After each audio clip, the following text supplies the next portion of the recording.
I grew up with a big family, played with the boys, so I'm really competitive. Like, you know, you'll find me at the Oval kicking goals from the boundary against my brother. When I was a young TAC, it was, you know, on the ball or down the forward line. I mean, in your backyard, you kick the ball through the trees and that's a goal. So, you know, you never really try and practice who can defend the best. So, you know, my dad was the man that got me into football, and he used to train me all the time at the Oval, so he'd probably be my biggest influence in that area.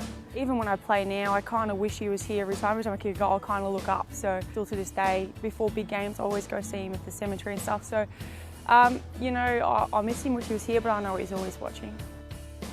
So I played with the boys from the age of 7 down at Glenroy Football Club. So I played from there until I was 12, and then they said you weren't allowed anymore. So then I kind of went from there straight into women's football because I didn't have youth girls back then. One of my mates asked me to go watch the first ever Bulldogs and Melbourne game, and I've been out of it for so long, I just thought, yeah, well, why not? So I went and had a look at it and I was just like, what do you mean? Like, how are they wearing Bulldogs and Melbourne jumpers? Well, I supported Hawthorn my entire life. I was a die-hard Hawthorn fan until they announced they didn't want a women's team, and then I announced I didn't want to follow them anymore. So I pulled on the Bulldogs jersey, I kind of became a Bulldogs crazy. I love the Bulldogs, so it's just going to be mind-blowing. I think it's just going to be a pinch yourself type of moment. So it's something I'm super excited for, and you know, hoping I get selected for an AFL team. I think I'm playing okay football. You know, I never take anything for granted. I train a lot.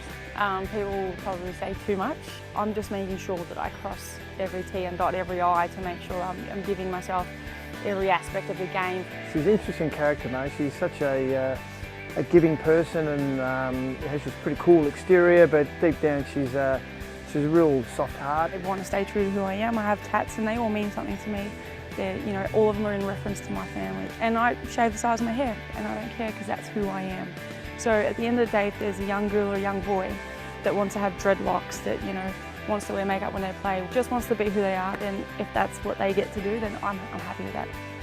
If it works in with the Sharks plan and I end up kicking 100 goals and changing that side of history, then that would be amazing, because that would be something that hasn't been done. And you know, it's not a goal of mine because my goal is to win a premiership. But if it happens, that would be pretty mind-blowing for a personal achievement.